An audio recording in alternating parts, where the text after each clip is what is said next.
Alright, what's going on, guys? Today we got the Colosseum update, otherwise known as DLC 01 for Elden Ring. And if you guys get one thing out of this video today, let it be this. If you're somebody that doesn't engage in PvP whatsoever, doesn't care for it, hasn't tried it, I would strongly suggest that you reconsider. Because I kid you not, this is some of the most fun I've ever had in a Souls game. So today I'm going to give you guys a full guide on these Colosseums, everything you need to know. Even if you're somebody that's been playing them already, there's going to be a few things in here that you probably didn't know. Because as of right now, there's still things that I don't think anybody knows, and questions that I still have myself. But with that being said, if you're new to the channel, here we discuss all things Elden Ring and FromSoftware. So do me a favor and hit that subscribe button if you want to stay up to date on all the latest coverage. But now let's get into it. The first thing that you need to know about the Colosseums is that there are actually 3 of them. The first is in Limgrave and can be found in the north of Stormhill below the Divine Bridge. The second is in Caelid behind the Great Jar, but in order to get here you're going to need to go through Shiefra Riverwell. If you haven't gone underground, you actually won't be able to access this from Caelid. And the third is in Lanedale past the Erdtree Sanctuary where you fight the Godfrey Shade. But when you're going to the Lanedale Colosseum, make sure you take out the gladiators outside,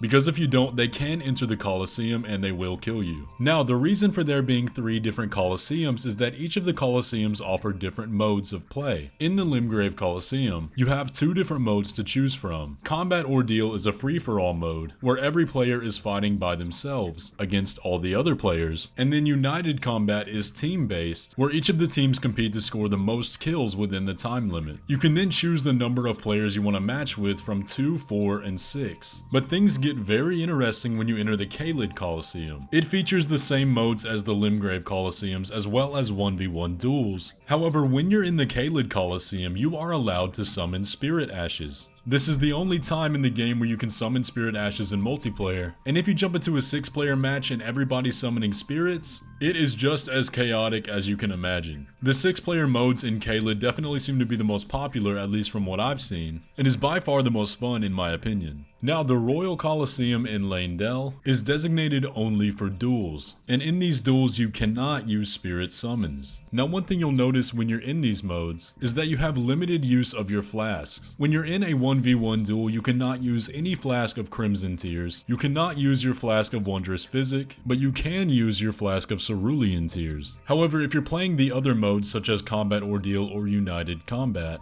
then you do have access to your flask of Wondrous Physic and 1 flask of Crimson Tears per spawn. But if you manage to kill another player, then that flask recharges. Now, once you have discovered all 3 Colosseums, you can then access all modes and all venues from the Round Table Hold by interacting with the America statue that is now near the fireplace. Now, aside from these Colosseum matches being extremely fun, you do have somewhat of an incentive to do them. Your reward for winning these matches is your rank, which is believed to go up based on your wins. However, at this current moment, I can't confirm 100% that it's affected by losses, but I would wager that it probably is. There are currently 3 known ranks that you can achieve. The first is an unsaturated silver tier, which is the rank you'll start out at. The second is a slightly brighter icon, almost a yellowish, that I was able to achieve after just a handful of wins, and I did have a few losses in there. And then the final rank that we currently know of is this bright gold version, which I achieved after only about 10 wins, and even a few losses under my belt. Now, the highest rank we currently know of is this much brighter gold, with streams of light coming off the sides. The only person I've seen achieve this rank so far is G9 Media, and it took them about 30 minutes of flawless duels to get there. So if you're an average player like me, it's probably going to take a very long time. Now, the math behind what determines your rank is not currently known, however I'd wager there's a lot of variables involved, such as if you kill a player that's a higher rank than you may get a higher boost than killing a player who is of the same rank, or below, and vice versa. Losing to a player who is a higher rank may have less of a penalty than losing to a player who is a lower rank. Again, I don't have anything to prove that, but that's just my hunch on it. Now, when you load into a match, if you look carefully, you'll be able to see both your rank and the rank of your opponent, or opponents. You can see on the left that my rank is in the 2nd stage, while my opponent is in the 3rd stage gold tier. Now, it was after this duel right here that I upgraded from the 2nd tier to the 3rd tier, so that supports my hunch that the amount of rank you move based on a win or a loss is determined by your opponent's rank. But we do have a bit of a mystery here. There is a message that may appear when you lose a match that says combat results were not reflected in rank. Select yes to make another attempt to reflect combat results in rank, or select no to discard results. And as of right now, we don't know for sure what triggers it. I've gotten this message one time and it was after a duel that I lost. However, it wasn't after my first loss, so I have no idea what might have been the cause. The only thing I can think of is maybe if the opponent had a really bad connection, but I really can't say if that was the case or not. So if any of you guys down in the comments section know what the reason for this loss forgiveness is, be sure to let us know. But now let me kind of give you an overview of what to expect when hopping into a 3v3 with spirit summons, because you're going to kind of need to rewire your brain on what you think is the best spirit summon, because the ones that work really well in PvE don't really work out too well in PvP. The ideal spirit summon that you want to take into the Three Colosseum is one that can do really well crowd control. For example, when you have 6 people running around the map, the spirit summon that can cover the most ground is going to be your best friend. For example, one of the ones that I've seen perform the best in here are the Great Shield Skeletons. On their own, they don't really do any damage, but they are fantastic at shutting down opponents' combos and Ashes of War.